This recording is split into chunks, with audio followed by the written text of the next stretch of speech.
आपको स्क्रीन पर 9450 की पुट आज हमने इस पर काम किया था। तो आज की वीडियो में हम आपको बताने वाले इन ट्रेड्स के पीछे का टेक्निकल, और ये भी बताएंगे कि आपको आज हमने पुट शॉर्ट में ही काम क्यों किया, बुलिश सिनारियो में ही हमने क्यों काम किया। दोस्तों आज आपको पूरा एक विश्लेषण देने की कोशिश करेंगे टेक्निकल में, ठीक है। तो पहले हम इसका ट्रेड बुक जान लेते हैं कि हमने इसमें क्या क्या ट्रेड किया था। दोस्तों 9400 की पुट हमने 57 रुपीज़ पे शॉर्ट किया था 9:25 पे 12:07 में, लगभग 2 घंटे तक हमको ट्रेड होल्ड करनी पड़ी। फिर हमने 43 पर इसका प्रॉफिट बुक कर लिया। फिर दूसरी ट्रेड हमने 12:40 पे ली और उसको भी हमें लगभग 1.5 घंटा उसको होल्ड करना पड़ा और 35 रुपये पर उसका प्रॉफिट बुक कर लिया। दोस्तों आज की वीडियो में मैं पहले आपको बताऊंगा कि हमने जो आज की ट्रेड में भाई बुलिश सिनारियो क्यों था हमारा, हमने पुट ही शॉर्ट क्यों की, ठीक है, कॉल शॉर्ट पे काम क्यों नहीं किया। दूसरी बात मैं आपको बताने वाला हूँ, फिर इसका टेक्निकल बताऊंगा कि फिर उसके जो निफ्टी फ्यूचर का चार्ट है उसकी मदद से मैं आपको इसका टेक्निकल बताने की कोशिश करूँगा दोस्तों। और उसके बाद आपको एक हमने, जैसे कि हम बुक समरीज कर रहे हैं तो उसमें हमने एक शायद कल या परसों एक वीडियो अपलोड किया था जो how to make money in intraday trade with Ashwani Gujral. तो जो उन साहब की बुक थी तो उसमें एक चैप्टर आया था हमारा how to trail your stop loss, ठीक है। तो अगर जिन लोगों ने वो वाला वीडियो देखा होगा तो ये वो उनको आराम से समझ में आ जाएगा, क्योंकि आज का जो ट्रेड था वो कुछ ट्रेलिंग स्टॉप लॉस से रिलेटेड था। मैं आपको समझाऊंगा कि अगर आपने वो समरीज पढ़ी होती है या बुक पढ़ी होती तो शायद आपको यहाँ पे कितना बेनिफिट हो सकता था। तो मैं उसको लाइव करके दिखाऊंगा। तो आप इसको भाई एक तरीके से क्या टेक्निकल एनालिसिस के हिसाब से वीडियो को देखना, प्रॉफिट के कोई चक्कर नहीं है। तो सबसे पहले मैं आपको यहाँ पे मैं बताऊँगा कि हमने आज बुलिश ट्रेड क्यों ली, मतलब पुट शॉर्ट क्यों किए। दोस्तों आपको जो स्क्रीन पर हमारा दिख रहा होगा यहाँ पे हमने क्या investing.com पे निफ्टी 50 का चार्ट खोला हुआ है, ठीक है। तो मैं पहले कुछ आपको लाइंस ड्रॉ करके बता देता हूँ। दोस्तों आप लोगों को अच्छे से पता होगा, अगर आप नॉर्मल भी ट्रेड कर रहे होगे, कि निफ्टी हमारा काफ़ी दिनों से 9390 के आसपास आके क्लोज दे रहा था या कभी उसको ब्रेक नहीं कर पा रहा था, 12 और उसके आसपास क्लोज दे रहा था, रेसिस्टेंस बहुत ज़्यादा फेस कर रहा था। कितने टाइम में बताता हूँ, देखो मैंने अभी 9400 के आसपास एक हॉरिजॉन्टल लाइन ड्रॉ की है, तो मैं बताता हूँ कितनी बार इस रेसिस्टेंस को निफ्टी तोड़ नहीं पाया हमारा। देखो इस वाले पॉइंट पे, इस वाली कैंडल पे, इस वाली कैंडल पे, इस वाली कैंडल पे भी हम मानेंगे 3 बार, फिर चौथी बार यहाँ पे और फिर 5वीं बार कल। तो कल की जो क्लोजिंग थी बहुत ही ज़्यादा सिनारियो था। तो अब सिनारियो बनता है कि यहाँ से हमको ट्रेड कैसी लेनी चाहिए। देखो ये हमारा कल तक का वर्क था, सिंपल बात है। अगर आज इसके ऊपर क्लोज होता और ऊपर सस्टेन करता तो हमको पुट ही शॉर्ट करना था, सिंपल। और आज इसके नीचे क्लोज होता और इसके नीचे थोड़ा सस्टेन होता तो फिर वही कहानी दोहराई जाती जो पहले इस साइकिल में दोहराई जा चुकी है कि यहाँ पे आगे फिर नीचे, यहाँ पे आगे फिर नीचे, यहाँ पे आगे फिर नीचे। बट आज क्या सीधा ओपन हुआ, थोड़ी देर सस्टेन किया, फिर आपको एक कन्विक्शन मिल गया कि आप यहाँ से एक बुलिश ट्रेड ले सकते हो, पुट शॉर्ट कर सकते हो, क्योंकि एक आपको 9400 के आसपास एक अच्छा सपोर्ट मिल रहा था। तो ये तो था हमारा एक नॉर्मल सिनारियो जो हमने बताया कि केवल एक बुलिश ट्रेड आप क्यों ही ली, सिंपल बात, ठीक है। तो देखो मैं हमेशा बोलता हूँ ट्रेंड के साथ पकड़ो, ट्रेंड के साथ जाओ।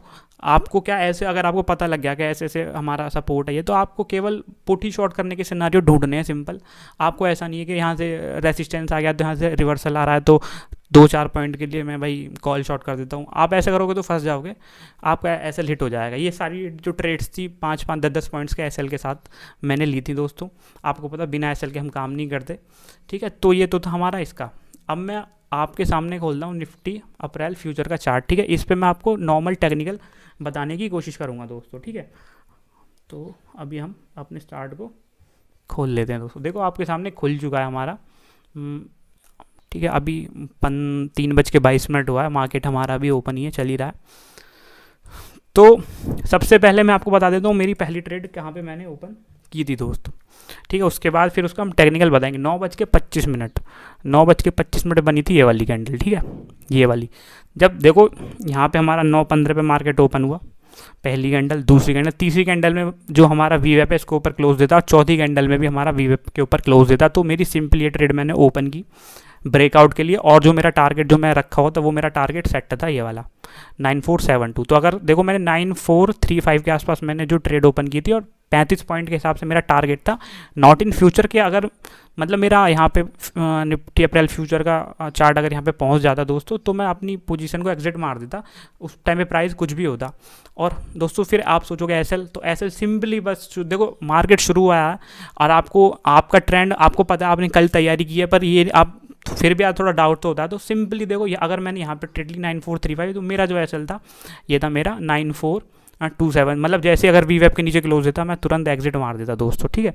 तो देखो मैं आपको बताऊंगा वेडनेसडे के दिन आपको ऑप्शन सेलिंग की पावर बताता हूँ, ठीक है ना, कि कितना मतलब आपको काम दे सकता है। उसके बाद मार्केट एक अच्छी कंसोलिडेशन में चला गया, 2 घंटे तक कंसोलिडेट होता रहा, ठीक है। तो 9435 पे आके देखो यहाँ तक, इस पॉइंट तक मार्केट हमारा कंसोलिडेट हुआ 12:30 बजे तक, ठीक है।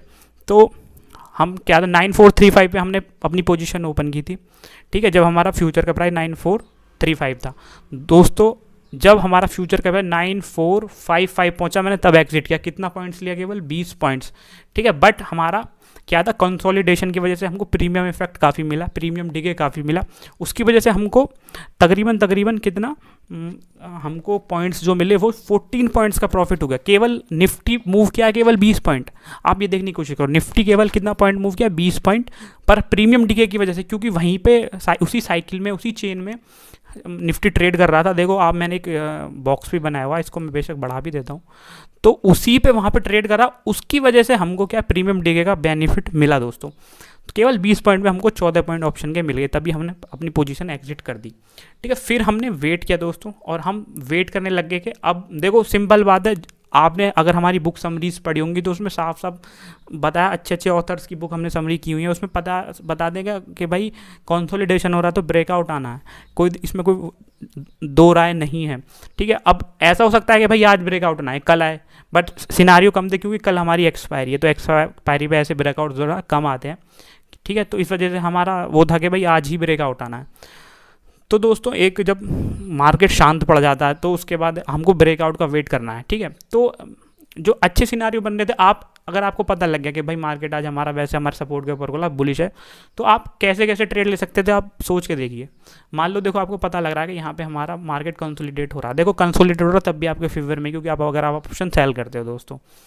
तो मैंने कई बार ग्रुप में भी बोला था लोगों को कि अगर आपको ऑप्शन सेल करना तो आप इस कहीं प्राइस पे यहाँ से भी 11:10 के आसपास मैंने बताया था कि अगर यहाँ से भी आप ऑप्शन सेल कर सकते हैं, केवल पुट शॉर्ट कर सकते हैं। अब आपको वो पुट कैसे बेनिफिट देगी वो मैं आपको बताता हूँ।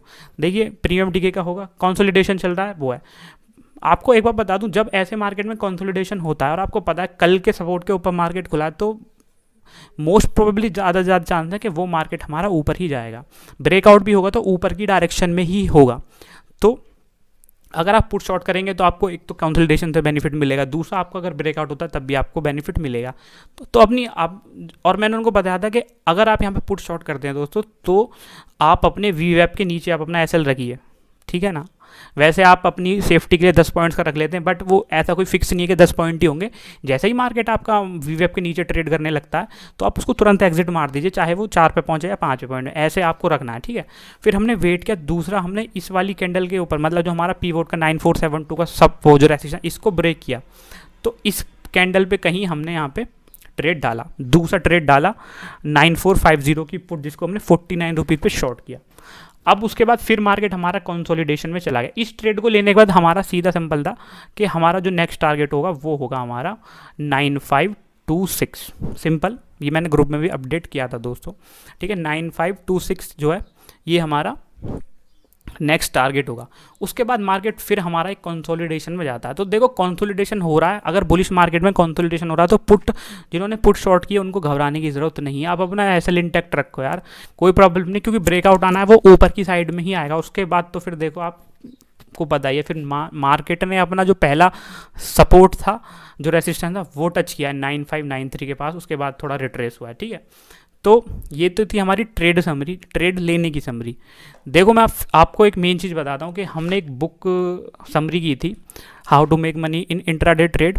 उसका हम चैप्टर 6 पार्ट 3 में जो टॉपिक था, how to trail your stop loss, उसमें जो हमारे ऑथर साहब थे उन्होंने बताया था सिंपल कि आप अपने स्टॉप लॉस को कैसे ट्रेल कर सकते हैं। तो देखो मैंने बुक में भी काफ़ी कोशिश की थी आपको समझाने की, पर आज का मार्केट उस जो सिचुएशन है उस पर बिल्कुल सही बैठा, तो मैं आपको यहाँ पे भी समझाने की कोशिश करूँगा दोस्तों। उन्होंने हमको 2-3 मैटर हमको बताए थे कि अगर आप कैसे कैसे ट्रेल कर सकते हो। आप 8 के मूविंग एवरेज से कर सकते हो, 20 के मूविंग एवरेज से, और एक और टेक्निक बताई थी, उसको हम डिस्कस नहीं करेंगे।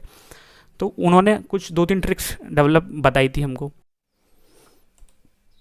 हमारा ये ट्रेलिंग स्टॉप लॉस वाला मेथड है वो काम करेगा, ठीक है। और आज का जो एक्सपेंशन फेज़ का मतलब है कि दोस्तों एक मतलब एक ही दिशा में मार्केट चल रहा है, तो आज की सिचुएशन पे काफ़ी परफेक्ट बैठता था वो। तो उन्होंने बताया था कि 8 का मूविंग एवरेज और 20 का मूविंग एवरेज हम यूज़ कर सकते हैं ट्रेलिंग स्टॉप लॉस के लिए। तो उन्होंने बोला कि जो 8 का मूविंग एवरेज है वो मतलब काम करेगा, बट वो बहुत ही ज़्यादा एक्सपेंशन फेज वाला होना चाहिए।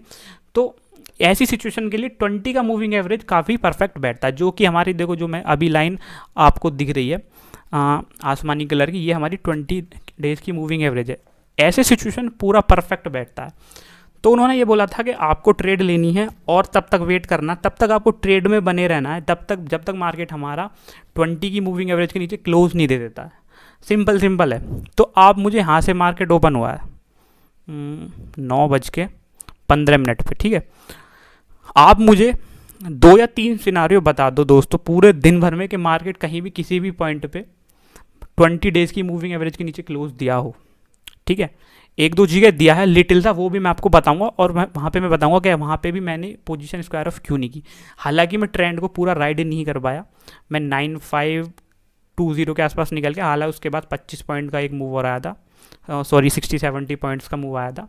तो अगर हम बने रहते तो शायद हम काफ़ी लंबा बन जाते, ठीक है, वो छोड़ो। तो यहाँ से आप देख सकते कहीं पे भी एक बार भी ऐसा नहीं लगा कि मार्केट इसके नीचे क्लोज देने की कोशिश कर रहा है, तो आपको एक कॉन्फिडेंस बूस्टअप मिल जाता है। और वैसे ही आपने ऑप्शन को शॉर्ट किया हुआ है तो आपको प्रीमियम टिके का वैसे ही बेनिफिट है, और आपको टेंशन लेने की जरूरत ना। अगर आपने स्टॉप लॉस लगाया हुआ है और आप मार्केट के सामने बैठे तो आपको टेंशन लेने की किसी भी एंगल से जरूरत ना। अब देखो मैं बता दूँ कहाँ किस पोजीशन में मार्केट ने आपको डराया होगा कि अगर आप 20 डेज़ की मूविंग एवरेज को as a trailing stop loss use कर रहे हैं। देखो एक तो इस पॉइंट पे देख सकते हैं, और बिल्कुल इससे टच हुआ है, बाकी तो कहीं भी नहीं मिला।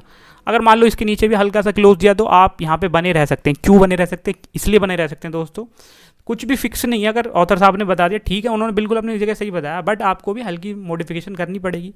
आप देख सकते हैं कि अगर मान लो ये कितना 9449 के अगर नीचे क्लोज देता है, ये हमारी मूविंग एवरेज है, उसके नीचे यार एक वी वेब का अच्छा सपोर्ट है 9442। हाँ, अगर आपका जो हमारा निफ्टी का फ्यूचर 9442 के नीचे क्लोज होता है तब आपको एग्जिट मार देना। बाकी तो आप देख सकते हैं कि पूरे दिन भर अगर आप इसको स्टॉप लॉस को ट्रेल करते तो आप एक बहुत अच्छा प्रॉफिट कमा सकते थे दोस्तों, ठीक है ना। बस आपको अपना एक बेसिक स्टॉप लॉस रखना है और आपको मार्केट के सामने बैठे रहना है, और आपको लगे कि भाई हाँ बेशक हमारा जो है 20 के मूविंग एवरेज के नीचे क्लोज रहा तो आप तभी एग्जिट मार दो, वो कोई इशू नहीं है। आपका स्टॉप लॉस रखे रहने दो, टारगेट रखे रहने दो। कोई ऐसा fix hard and fix rule नहीं, कुछ नहीं होते कि इतने का टारगेट होता है, इतने का फिक्स होता है, कुछ नहीं है। यही मैं आपको बताने की कोशिश कर रहा हूँ कि तो उन बुक्स में यार बिल्कुल साफ साफ लिखा है। अगर आप उन बुक्स को अच्छे से पढ़ोगे तो ना तो आपको किसी वेबिनार की ज़रूरत पड़ेगी ना कुछ पड़ेगा। देखो वेबिनार में भी वो लोग भी कहाँ से पढ़ के आए हैं, वो भी देखो जो हमारे टीचर्स होते थे दोस्तों वो कहाँ से पढ़ के आते, वो भी किसी से पढ़ के आते थे, ठीक है ना। तो वो कहाँ से पढ़ते, बुक्स वगैरह से ही पढ़ते हैं, ठीक है। तो जो भी आपको वेबिनार वगैरह में सब कुछ यही बताया जाएगा। तो सिंपल और इजी है कि आप बुक्स को ज़्यादा से ज़्यादा पढ़ें, और हम बुक समरीज कर ही रहे हैं तो उसमें हम ऐसा नहीं है कि भाई ये चीज़ छोड़ दी, वो जो हम पूरी कवर करने की कोशिश करते हैं। ऐसा नहीं कि भाई ये बता दिया वो बता ना, पूरी चीज़ बताते हैं यार। चाहे मार्केट में क्या भाई, चाहे क्या तो जो हमारी वीडियो थोड़ी लंबी हो जाए वो कोई सुनिए 30 मिनट 40 मिनट, पर हम कोशिश करते हैं कि सब कुछ डिस्क्राइब करें, जो बुक में शब्द बाई शब्द लिखा हुआ वो सब आपको बताने की कोशिश करें। तो मेरा यही सिनारियो था, यही मैंने आपको बताने के लिए वीडियो बनाया था। हम इस वीडियो को यहीं पे ख़त्म करते हैं। चलो बाय दोस्तों।